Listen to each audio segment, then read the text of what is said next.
వచ్చేసింది ఆది శ్రావణం షాపింగ్ అంతటికి అతిపెద్ద కేజీ సేల్ తో పాటు up to 61% of 1+1 offers, combo offers ఇంకా మరెన్నో. CMR shopping mall. ఈరోజు అంటే దేశవ్యాప్తంగా ఒక అల్లకల్లోల పరిస్థితి ఉంది. అంటే దేశంలో ఉన్న యువత కూడా అన్రెస్ట్లో ఉన్నారన్న పరిస్థితి మనకు చాలా క్లియర్గా కనబడతా ఉంది. ఎందుకంటే అనేక సంవత్సరాలుగా వాళ్ళ కళలు, వాళ్ళు భవిష్యత్తులో ఏం కావాలని చెప్పేసి కోరుకుంటున్న సందర్భంలో అంటే పేపర్లు లీక్ అయితే ఎటువంటి దారుణమైన పరిస్థితి ఉంటుందో అని చెప్పేసి మన కళ్ళారా చూసినాం. దాదాపు ఈ ఎన్డీఏ గవర్నమెంట్ వచ్చిన తర్వాతనే సుమారు 68 సార్లు పేపర్లు లీక్ అయినాయి. ప్రతిసారి దాన్ని వాయిదా వేయడము, అదేవిధంగా దాంట్లో చర్య తీసుకుంటామని చెప్పడము, ఆ తర్వాత దాన్ని మసిపూసి మారేడుకాయ చేయడము, తర్వాత మళ్ళీ యథావిధి తదారాజా అన్నట్టుగా మళ్ళా అదే పరిస్థితి కనబడతా ఉంది. ప్రతి సంవత్సరం ఇటువంటి అనేక కష్టాల నడుమ యువత అంతా కూడా అనేక ఇబ్బందులు పడి మానసిక సంఘర్షణకు లోనై ఈరోజు దేశవ్యాప్తంగా ఉన్న పరిస్థితి ఏంటంటే రోడ్ల మీదకి ఎవరు చెప్పినా చెప్పకున్నా రోడ్ల మీదకి వచ్చి నిరసన తెలియజేసే వైపుగా వాళ్ళు వెళ్ళిపోయారు. అంటే నిన్న కేటీఆర్ గారు కూడా చాలా విషయాలు చెప్పారు. అంటే యువత ఎటువంటి ఆలోచనతో ఉంది, ఏం చేస్తూ ఉంది, అదేవిధంగా వాళ్ళ భవిష్యత్తు ఎంత గందరగోళంగా మారిపోయింది, ఎన్డీఏ వచ్చిన తర్వాత వాళ్ళ భవిష్యత్తు మీద ఎంత పెద్ద దెబ్బ పడ్డదని చెప్పేసి చాలా విషయాలు తను ప్రస్తావించడం జరిగింది నా మీటింగ్లో కూడా. అంటే యువత పేపర్ లీక్ వల్ల వాళ్ళ వ్యక్తిగత జీవితం ఎంత నాశనం అయిపోతుంది, ఎంత ఇబ్బంది అవుతుంది, మానసిక సంఘర్షణ ఎంత ఉంటుంది, కన్న కళలు ఎంత అంటే పటాపంచలు అయ్యే పరిస్థితి ఉంది అని చెప్పేసి మొత్తం దేశంలో ఉన్న యువత ఈరోజు రోడ్ల మీదకి వచ్చిన తర్వాత కానీ అనేక మందికి తెలిసిన పరిస్థితి కనపడట్లేదు.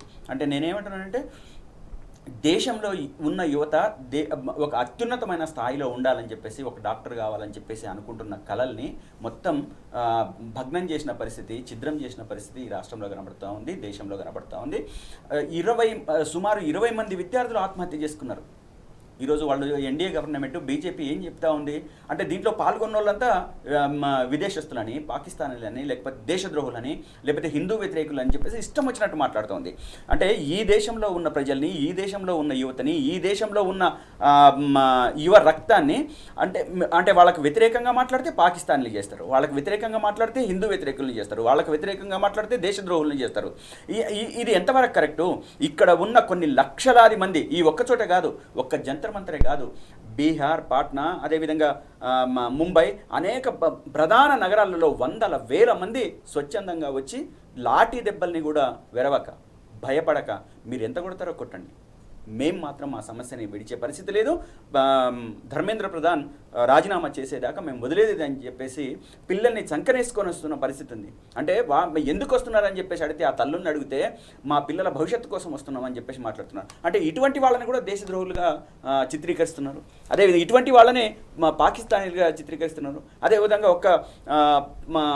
ఒక చిన్న పిల్లవాడు మొత్తం ఈ నీట్లో జరిగిన అక్రమాలు కావచ్చు, లేదా లీకులలో జరిగిన అక్రమాలు కావచ్చు, ఏ విధంగా ఉన్నాయి అని చెప్పేసి మాట్లాడితే, దాన్ని వివరంగా చెప్తే ఆ పిల్లవాడిని కూడా పాకిస్తాన్ అని చెప్పేసి ముద్ర వేస్తున్న పరిస్థితి. అంటే ఫండింగ్ పెట్టి పెయిడ్ ఆర్టిస్ట్ అని చెప్పేసి ఇష్టం వచ్చినట్టు మాట్లాడి ఆయనకు మానసిక క్షోభను కలిగించిన పరిస్థితి. ఈ దేశంలో ఏం నడుస్తూ ఉంది? ఈ దేశ యువత ఈ దేశ భవిష్యత్తు కోసం, ఈ దేశంలో ఉన్న భవిష్యత్ నిర్మాణం కోసం వాళ్ళు ఆరాటపడడం తప్ప ఈ దేశాన్ని బాగుపరచాలి, ఈ లీకులు ఉండొద్దు, ఇన్ని సమస్యల మధ్య మేమంతా కొట్టుమిట్టాడుతున్నాం కదా, ఈ సమస్యలన్నీ మా మానసిక సంఘర్షణకు దారితీస్తున్నాయి కదా, దీనివలన మేము ఆత్మహత్యలు చేసుకుంటున్నాం కదా, ఆత్మహత్యలు చేసుకున్న కుటుంబాలు కోలుకోలేని పరిస్థితికి నెట్టబడ్డాయి కదా, ఎందుకు ఇంత దారుణం చేస్తున్నారని చెప్పేసి మాట్లాడితే ఇష్టం వచ్చినట్లు మాట్లాడడము, ఇష్టం వచ్చినట్లు ముద్రలు వేయడము, ఇష్టం వచ్చినట్లు అవహేళన చేయడము, ఇష్టం వచ్చిన అవమానపరచడము. అంటే ఒక్కటే కాదు, ప్రతి విషయాన్ని కూడా అంటే చాలా మైన్యూట్ లెవెల్లో తీసుకెళ్ళి వాళ్ళను అవహేళన చేయడము, అవమానపరచడం లాంటిది ఈ దేశంలో జరగడం అత్యంత దారుణంగా మేమైతే పరిగణిస్తున్నాము. దురదృష్టకరం. ఒకవైపు విదేశాలన్నీ కూడా అభివృద్ధిలో రాకెట్ స్థాయిలో దూసుకుపోతున్నాయి, మనమేమో అట్టడుగు స్థానంలో అని చెప్పేసి చెప్పినాము.